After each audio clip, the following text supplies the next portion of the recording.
All right, what's good, y'all? What's good, Real Talk Squad? This is Miles, and you're listening to Real Talk with Miles Johnson, where I always keep it real. This was a tough one. This was flat out embarrassing.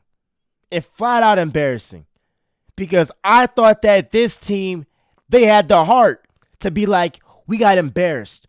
We got smacked by a team in the 49ers that was talking crazy all year. All year. And the talk didn't stop after the 49ers game. You had Nick Bosa telling the Cowboys, we got the blueprint for the Eagles. And y'all proved him right. That's crazy to me. That's crazy to me. I could have never believed. I would have said you're crazy if you said this Eagles offense went out here and didn't get a touchdown.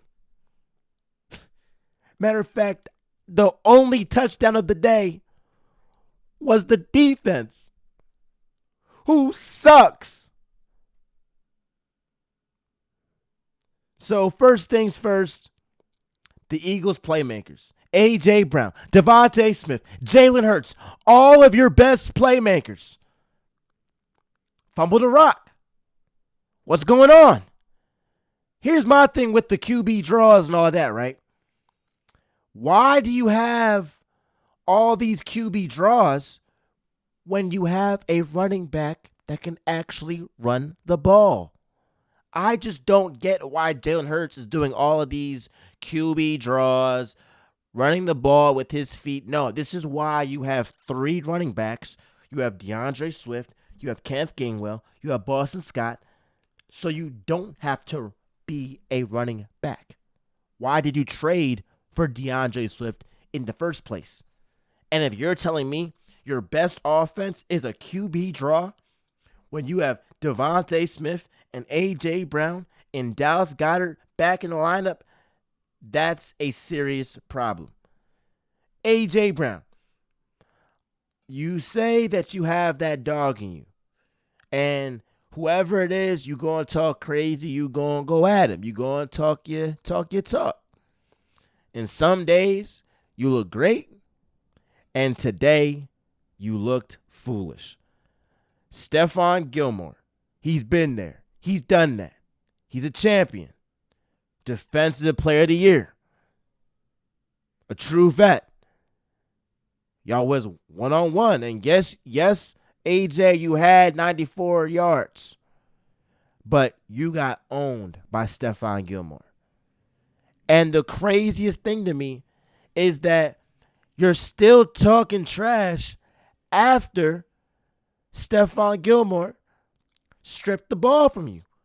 I'm just sorry. I can't talk if a guy stripped the ball from my hands. Like, I had the ball in my hands and he took it. Like, that's just, I can't talk. I'm going to just shut up, put my head down, and make up that mistake. Devontae Smith, we can't have that. You have to hold on to the ball. What's going on? When you have a defense that can't stop anybody, you need to convert when you get in the red zone. But matter of fact, this Eagles team didn't even get in the red zone. That's crazy. I'm shocked. Could I have seen the defense to go out here and Jake Ferguson go off and Brandon Cooks go off and CeeDee Lamb to keep doing his little celebration? I could see that. But what I can't see is the offense not playing to what we know that it can be. You have too many playmakers. You have too many playmakers on offense to not put up a touchdown.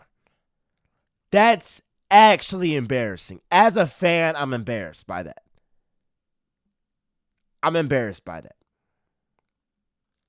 So I'll give the Cowboys their credit.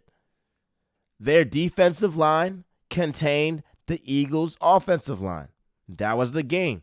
The Eagles did not win the trenches. That's the game. That's the game.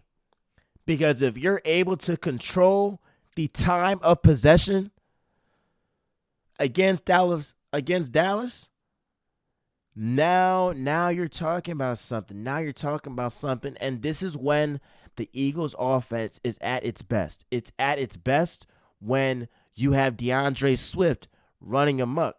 But when you're getting, 4 yards or 3 yards on first down and you're not able to really get enough yardage in the run game, that's when you're at a deficit. And especially when you're playing from behind early, that messes up the whole flow. It just does. It messes up the whole flow, the whole game plan, all of that. Now we're in a position where we have to play catch up like we always do every single game this year. I'm tired of it. I want to go in a half where we're not down by 10 points. We're not down by double digits. It's actually getting ridiculous at this point. So we have that going on. Defensively, oh my gosh. So let me sip this tea that's not even, I think that this is water. Cool. I have to talk about this defense. And what hurt me the most about this defense was the fact that it wasn't just the new guys or the young guys that were making mistakes, that were blowing coverages, but it was the guys that we had last year. James Bradbury, Darius Slay. I'll give you Slay, that first PI, it wasn't on you. That was a bad call. But between you and Bradbury, y'all ain't help. Y'all played not a great game. A pretty terrible game. Cornerbacks. Not good at all. James Bradbury. Since that whole 49ers game, since these past couple of weeks, you haven't done nothing.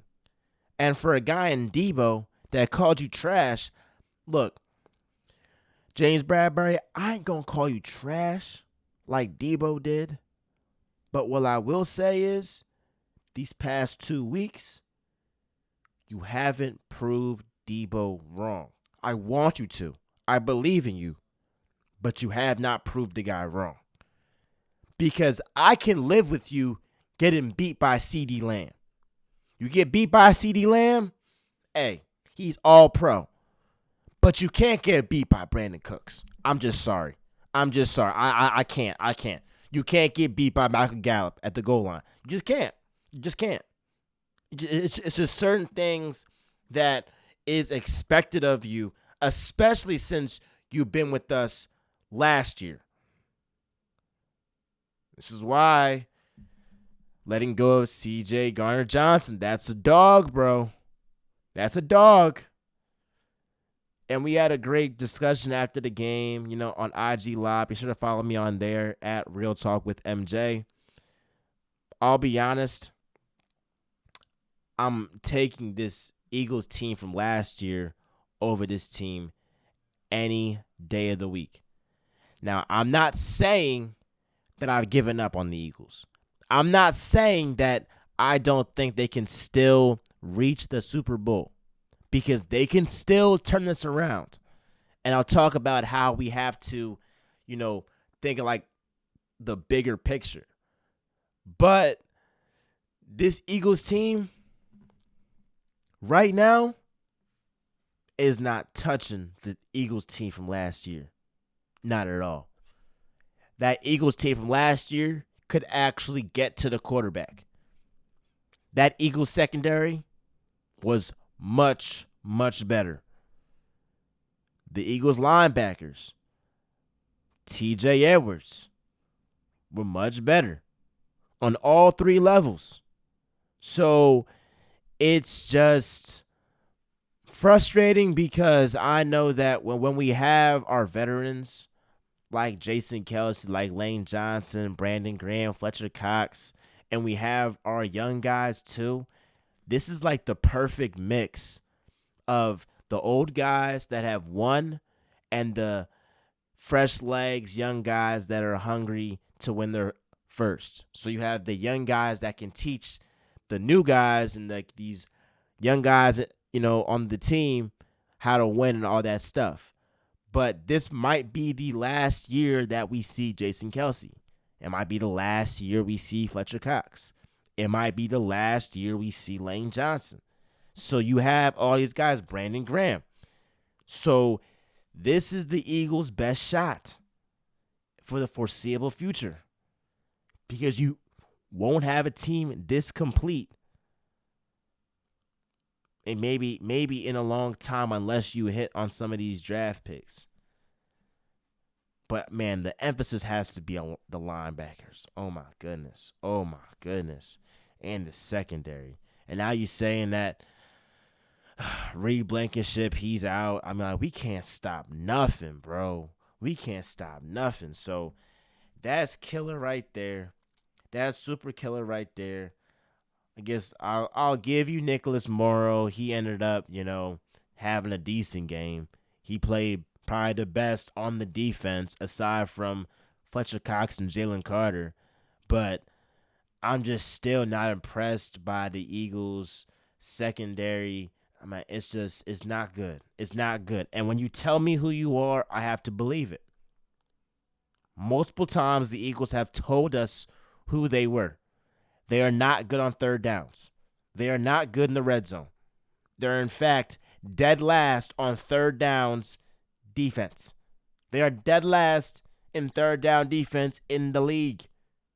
They are worse than the Bears. They are worse than the Raiders. They are worse than any team you can think of. The Broncos, who gave up 70 points. You cannot win a Super Bowl if you can't get teams out and punt after third down. Just simply can't do that.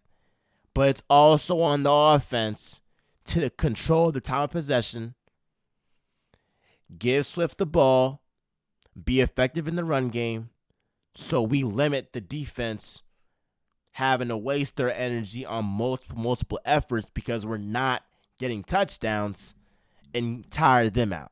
So this was just really, really embarrassing.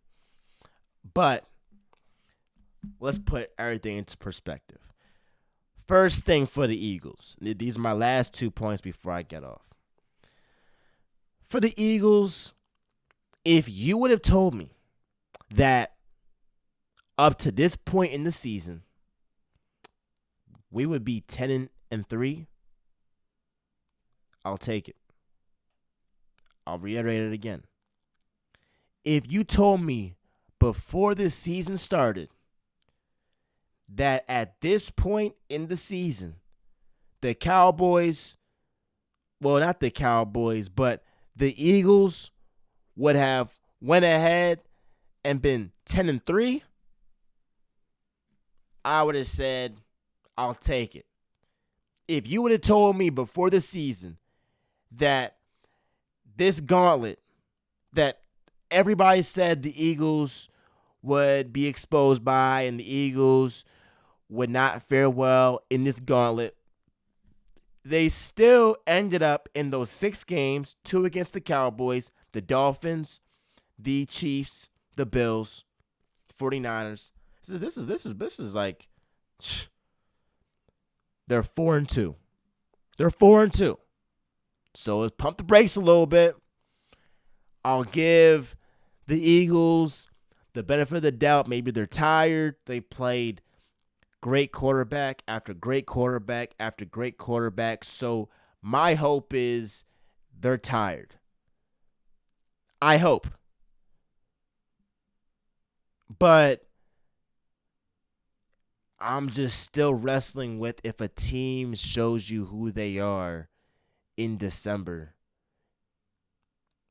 don't you have to believe them? Let me know what you think in the comments. But again, am I concerned? I'm concerned. I'm concerned with the offense. I knew that the defense wasn't going to be very, very good, but I wasn't expecting the offense to be this bad. That's my biggest concern. Am I worried? I'm not worried. I'm not worried because at the end of the day, if the Eagles win out, they are going to win the NFC East. Let's cross our fingers and have the 49ers lose, and we can still clinch that number 1 seed, get a first-round bye, maybe buy some time for Jalen Hurts to recover from his injury, whatever's going on. So we have that. Cowboys fans, let me say this to y'all. For Cowboys fans, this is for you. Every year, your team builds your hopes up, right? Let me rewind because I had something on my computer. Cowboys fans, every year, your team builds your hopes up just to let you down in the end. This is where we are, people. This is where we are. The Cowboys and their fans are feeling great. They're feeling like they are a true Super Bowl contender. They're going to be hype. And then come postseason time, they're going to be let down. So have your fun. Good win. But best believe you haven't won since 1996. I wasn't born then. I wasn't a thought. It might have been later than that. What, 1995? So again, have your fun in the regular season. But like I always say, every dog has its day. Be sure to like, comment, subscribe. Let me know your thoughts on this game, on the Birds, and how you feel about them and the rest of the season. Surprise, whatever. Let me know down below. I love y'all. Love the support. Let's get it.